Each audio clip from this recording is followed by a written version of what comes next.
Pocharam municipal పరిధిలోని యానంపేట Gandhinagar community హాల్లో పౌర హక్కుల దినోత్సవం సందర్భంగా అవగాహన సదస్సు నిర్వహించారు.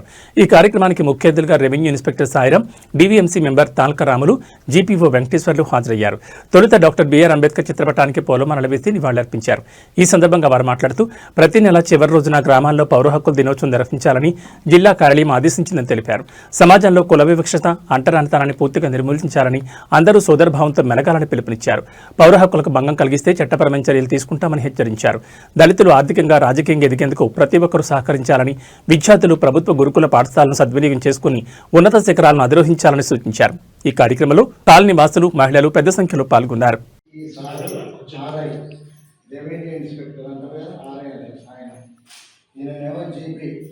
గ్రామ పంచాయతీ సెక్రటరీ, ఇప్పుడు సెక్రటరీగా వచ్చారు. అధికారి అంటారు, గ్రామ పాలన అధికారి జీపీఓ. ఇక ఎన్నుకున్న అయితే మీకు తెలిసే ఉంటుంది బహుశా. నా పేరు రాములు.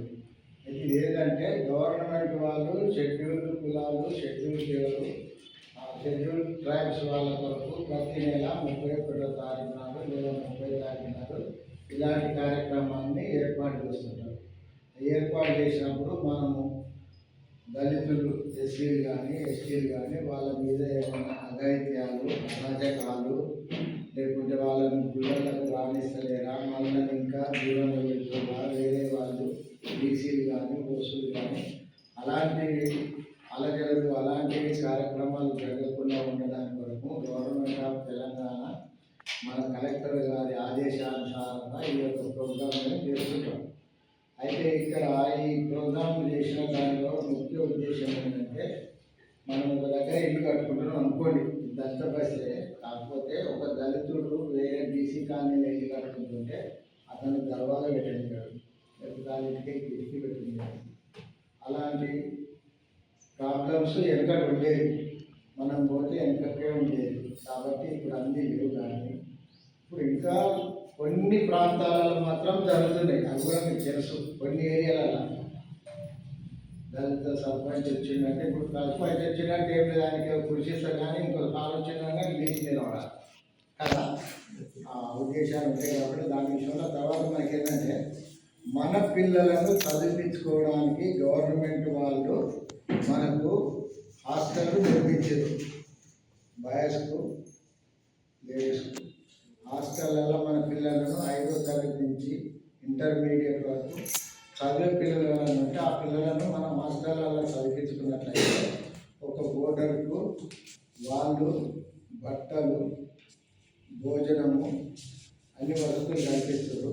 హాస్టల్లో ఉదయం టిఫిన్, మధ్యాహ్నం భోజనము, సాయంత్రం స్నాక్స్ అవన్నీ ఉంటాయి. దాని కొరకు మన పిల్లలు ప్రతి ఒక్కరు కూడా ఇక్కడ ఏదైతే మన పిల్లలే కదా, మనం ఎట్లుంటుందని ఆలోచిస్తాం.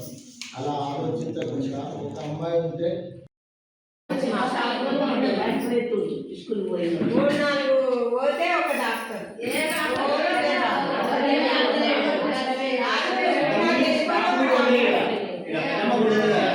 డాక్టర్ స్టాఫ్ కూడా కట్టించినది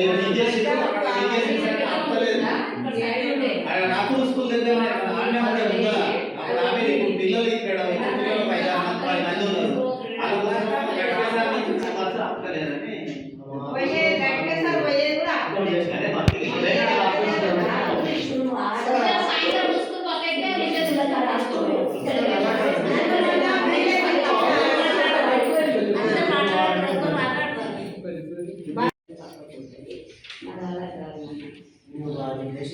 అప్లై చేసుకుని ఒక 5 నుంచి నేనే వస్తా, ఇలా ఎవరికైనా రెస్ట్రిక్ట్ లేకుండా కొత్త ఫ్యామిలీస్ డివైడ్ అయినా కానీ వాళ్ళు మిషన్ అప్లై చేసుకోవాలి. కాకపోతే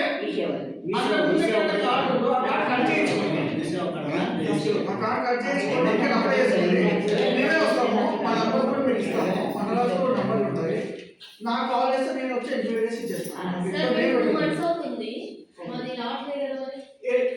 అప్లై చేశాను. ఆ స్కిప్ దగ్గర ఉందా? ఇప్పుడు ఇవ్వండి, నేను వస్తాను. అదే 2 months అయిపోయింది, ఇంకా ఎంక్వైరీ కూడా అయిపోయింది. ఇంకా ఫోటో తీసుకుంటారా? తీసుకుంటే వస్తారమ్మా. తీసుకుంటే ఎంక్వైరీ అయిపోయిందంటే అది సింగిల్ సబ్ లెవెల్ ఇష్యూ చేస్తారు. ఎన్ని మంత్స్ అది నువ్వు చెప్పలేమమ్మా, గవర్నమెంట్ డెసిషన్ ఉంటుంది. కానీ ఎంక్వైరీ అయిపోయిందంటే మన కలిసి అయిపోయినట్టు. రీసెర్చ్లో ఎప్పుడు అవుతుందో అప్పుడు అంటే ఎంక్వైరీ కాని అంటే మేము ఎంక్వైరీ చేస్తాం, చేసి పంపిస్తాం. పొలం దున్నుతున్నావా? దున్నుతుంటే వస్తుంది. అగ్రికల్చర్ ఆఫీసర్ దగ్గర అగ్రికల్చర్ ఆఫీసర్ సార్ ఉంటాడు. ఏళ్ళ వాళ్ళ ఆఫీస్ మీ పాకు జిరాక్స్ పంట పండించిన ఫోటో ఉంటుంది. ఆ ఫోటో ఒక వీడియో ఉంటే వీడియో అందరూ తీసుకొని ఆ సార్కి అటాచ్ చేస్తే అది సార్ వస్తే నెక్స్ట్ వచ్చేదాన్ని రా.